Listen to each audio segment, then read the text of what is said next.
2026년 7월 3일 새벽을 여는 말씀은 이사야 20장의 말씀입니다. 그 가운데 1절부터 3절까지 봉독하여 드리겠습니다. 아수르의 사르곤 왕이 다르단을 아스돗으로 보내매 그가 와서 아스돗을 쳐서 취하던 해니라. 그때 여호와께서 아모스의 아들 이사야에게 말씀하여 이르시되 갈지어다 내 허리에서 배를 끄르고 내 발에서 신을 벗을지니라 하시매 그가 그대로 하여 벗은 몸과 벗은 발로 다니니라. 여호와께서 이르시되 나의 종 이사야가 3년 동안 벗은 몸과 벗은 발로 다니며 애굽과 구스에 대하여 징조와 예표가 되었느니라. 아멘. 이스라엘이 출애굽하여 이스라엘이라는 이 한 나라로 세워질 때부터 마지막 멸망 때까지 하나님의 메시지는 일관됩니다. 신명기서 17장을 보면 가나안 땅에 들어가기 전, 그러니까 아직 나라로 세워지기 전부터 왕은 병마를 많이 갖지 말라고 말씀을 합니다. 나라가 망할 때는 강대국을 의지하지 말라고 말씀하십니다. 두 메시지의 공통점이 무엇입니까? 세상의 힘을 의지하지 말라는 것입니다.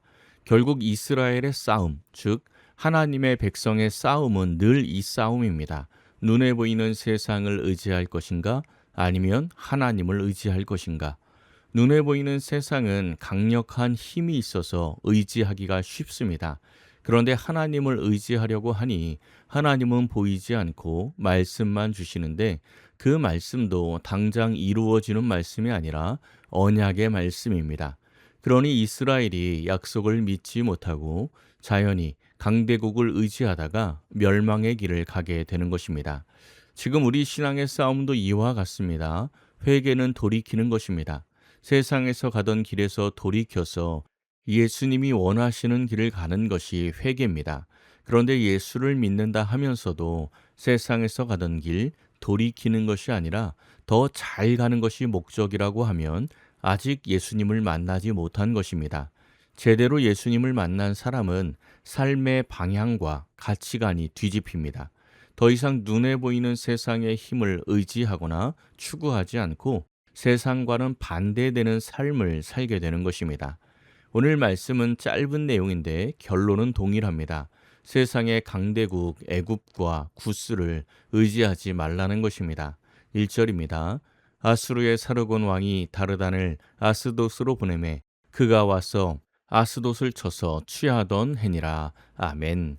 아수르 왕 사르곤이 군대 장관 다르단을 아스돗에 보내어 아스돗을 취하던 해라는 역사적인 배경이 나옵니다. 아수르의 사르곤 왕이 세계사에서 밝혀진 것은 100년도 되지 않습니다. 가상의 인물이라고 생각을 했었는데 고대 아수르의 폐허에서 많은 나라들을 정복한 영웅적인 왕으로 소개되고 있는 비문이 발견되었습니다.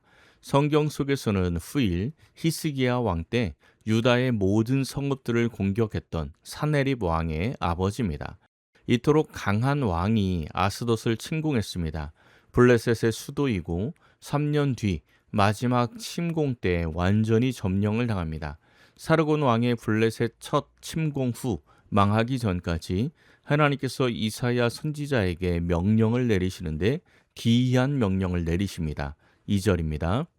그때 여호와께서 아모스의 아들 이사야에게 말씀하여 이르시되 갈지어다 내 허리에서 배를 끄르고 내 발에서 신을 벗을지니라 하시매 그가 그대로 하여 벗은 몸과 벗은 발로 다니니라. 아멘.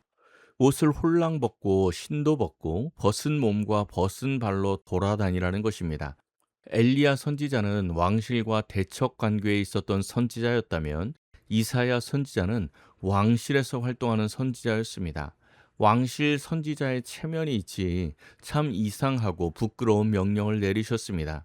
그러나 이사야는 하나님의 명령에 그대로 즉시 순종하였습니다. 왕실 애언자로서의 체면과 권위는 조롱거리가 되었을 것입니다. 하나님께서 왜 이런 일을 시키셨습니까?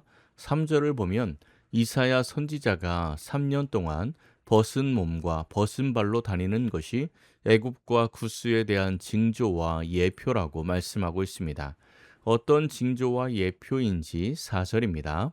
이와 같이 애굽의 포로와 구스에 사로잡힌 자가 아수르 왕에게 끌려갈 때 젊은 자나 늙은 자가 다 벗은 몸과 벗은 발로 볼기까지 드러내어 애굽의 수치를 보이리니. 아멘. 애굽의 포로와 구스의 포로들이 벗은 몸으로 끌려갈 것을 말씀합니다. 그것을 애굽의 수치라고 말씀합니다. 이사야 선지자가 벗은 몸, 수치스러운 모습으로 이 메시지를 전할 때 많은 수모와 조롱을 당했을 것입니다. 인간적으로 생각을 해보면 아수르가 남진해 오고 있는 상황에서 주변 강대국인 애굽과 구스와 동맹을 맺고 전쟁을 준비하자고 해야 하는데 애굽과 구스가 망한다고 온몸으로 선포하고 있으니 결코 환영받을 메시지가 아니었습니다. 하지만 선지자가 3년이나 이렇게 다녔으니 이스라엘 백성들에게는 확실하게 각인이 되었을 것입니다. 하나님께서는 왜 이렇게 수치스러운 모습을 이스라엘 백성들에게 각인시키려고 했겠습니까? 5절입니다. 그들이 바라던 구스와 자랑하던 애굽으로 말미암아 그들이 놀라고 부끄러워할 것이라. 아멘. 그들이 바라던 구스와 자랑하던 애굽이라는 표현이 있습니다. 그들이 여기에 보면 각주가 있습니다. 각주를 보면 이스라엘이라고 써 있습니다. 그러니까 이스라엘 백성이 구스와 애굽처럼 되기를 하나님보다 더 소망하고 사랑했다는 것입니다. 때문에 이스라엘 백성들을 놀라게 하고 부끄럽게 하기 위하여 심판하시겠다는 것입니다. 6절입니다. 그날에 이 해변 주민이 말하기를 우리가 믿던 나라 곧 우리가 아수르 왕에서 벗어나기를 바라고 달려가서 도움을 구하던 나라가 이같이 되었은즉 우리가 어찌 능히 피하리요 하리라. 아멘. 해변 주민은 블레셋 사람을 이야기합니다. 블레셋이 애굽과 구스를 의지하며 아수르 왕에게서 벗어나기를 바랐는데 그들조차 패배하여 포로로 끌려가고 수치를 당하니 우리가 어찌 능히 피하겠냐고 한탄하고 있습니다. 이것이 세상을 의지하는 자의 결과입니다. 잠시 위기를 모면할 것 같지만 결국은 더 큰 심판이 기다리고 있는 것입니다. 이스라엘 백성들에게 애굽과 구스가 있는 것처럼 우리도 각자에게 애굽과 구스가 있습니다. 어떤 사람에게는 돈이, 어떤 사람에게는 학력이, 권력이 애굽과 구스이고 어떤 사람에게는 자녀가 애굽과 구스입니다. 그것만 있으면 능히 모든 일을 이겨낼 수 있을 것 같습니다. 하지만 그러한 것들은 결코 우리를 구원하지 못합니다. 오히려 하나님과 멀어지게 만듭니다. 에스겔 29장은 애굽의 심판에 대한 말씀인데 6절과 7절을 읽어드리겠습니다. 애굽의 모든 주민이 내가 여호와인 줄을 알리라. 애굽은 본래 이스라엘 족속에게 갈대 지팡이라. 그들이 너를 손으로 잡은즉 뇌가 부러져서 그들의 모든 어깨를 찢었고 그들이 너를 의지한즉 뇌가 부러져서 그들의 모든 허리가 흔들리게 하였느니라. 아멘. 이 말씀을 자세히 들어보면 하나님께서 애굽을 치시는 이유가 무엇입니까? 이스라엘이 너를 의지하여 뇌가 부러졌다입니다. 우리가 세상의 것들을 의지하면 하나님께서는 그것을 반드시 패하십니다. 그래야 하나님을 찾고 의지하기 때문입니다.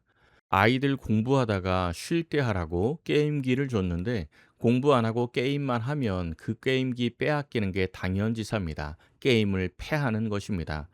우리의 소유, 우리가 의지하는 모든 것들은 하나님께서 주신 것입니다. 그것은 하나님의 은혜로 하나님이 주신 도구로 여겨야지 그것을 하나님보다 귀하게 여기고 하나님보다 의지하면 우리를 사랑하시는 하나님께서 우리를 위하여 반드시 도로 앗아가심을 꼭 기억하시기를 바랍니다. 오늘 하루 철저하게 하나님만 찾고 의지하는 복된 하루가 되시기를 예수님의 이름으로 간절히 축원합니다. 기도하겠습니다.